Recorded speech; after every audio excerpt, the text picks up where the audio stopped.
Moments ago, Israel launched Operation Rising Lion, a targeted military operation to roll back the Iranian threat to Israel's very survival. This operation will continue for as many days as it takes to remove this threat. For decades, the tyrants of Tehran have brazenly, openly called for Israel's destruction. They've backed up their genocidal rhetoric with a program to develop nuclear weapons. In recent years, Iran has produced enough highly enriched uranium for 9 atom bombs. 9. In recent months, Iran has taken steps that it has never taken before, steps to weaponize this enriched uranium.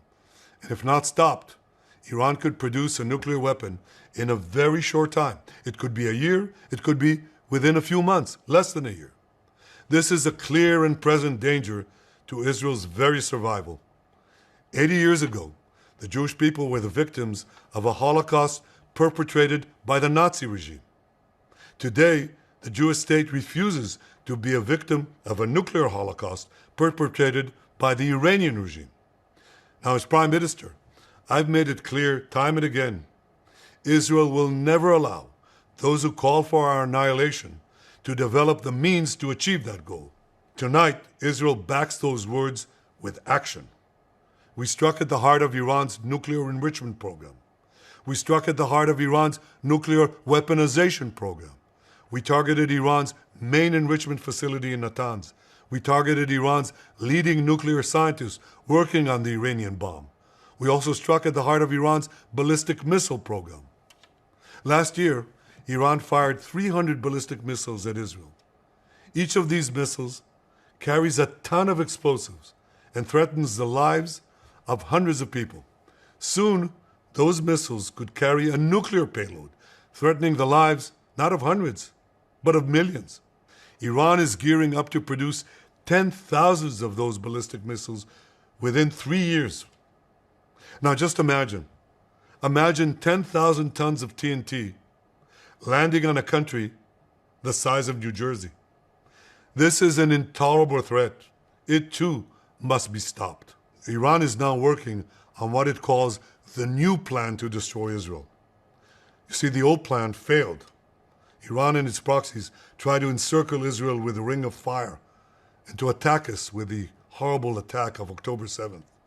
But the people of Israel, the soldiers of Israel, rose like lions to defend our country. We crushed Hamas, we devastated Hezbollah, we hit Iranian proxies in Syria and Yemen. And when Iran directly attacked us twice last year, we struck back inside Iran itself. Yet in defending ourselves, we also defend others. We defend our Arab neighbors. They too have suffered from Iran's campaign of chaos and carnage. Our actions against Iran's proxy Hezbollah led to the establishment of a new government in Lebanon and the collapse of Assad's murderous regime in Syria. The peoples of those two countries now have a chance for a different future, a better future. So too do the brave people of Iran, and I have a message for them. Our fight is not with you. Our fight is with the brutal dictatorship that has oppressed you for 46 years. I believe that the day of your liberation is near. And when that happens, the great friendship between our two ancient peoples will flourish once again. I want to assure the civilized world, we will not let the world's most dangerous regime get the world's most dangerous weapons. And Iran plans to give those weapons, nuclear weapons, to its terrorist proxies.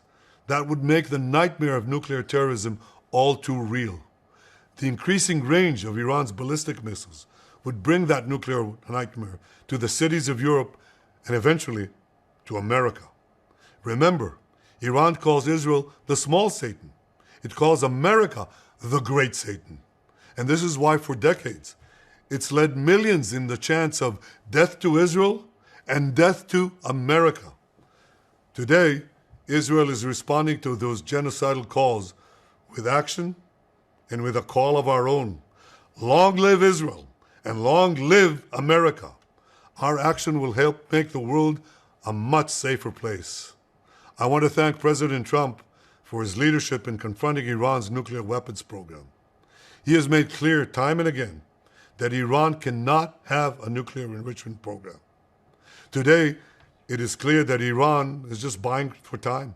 It refuses to agree to this basic requirement of peaceful nations. That is why we have no choice but to act, and act now. The hardest decision any leader has to make is to thwart a danger before it is fully materialized. Nearly a century ago, facing the Nazis, a generation of leaders failed to act in time. They were paralyzed by the horrors of World War I. They were determined to avoid war at all costs, and they got the worst war ever. They adopted a policy of appeasement. They closed their eyes and ears to all the warning signs. That failure to act resulted in World War II, the deadliest war in history. It claimed the lives of 60 million, including 6 million Jews, a third of my people. After that war, the Jewish people and the Jewish state vowed, never again. Well, never again is now. Today, Israel has shown that we have learned the lessons of history. When enemies vow to destroy you, believe them. When enemies build weapons of mass death, stop them. As the Bible teaches us, when someone comes to kill you, rise and act first. This is exactly what Israel has done today. We have risen like lions to defend ourselves. Over 3,000 years ago, Moses gave the people of Israel a message that has steeled their resolve ever since. Be strong and courageous, he said. Today, our strong and courageous soldiers and people stand together to defend ourselves against those who seek our destruction. And by defending ourselves, we defend many others, and we roll back a murderous tyranny. Generations from now, history will record that our generation stood its ground, acted in time, and secured our common future. May God bless Israel. May God bless the forces of civilization everywhere. Thank you.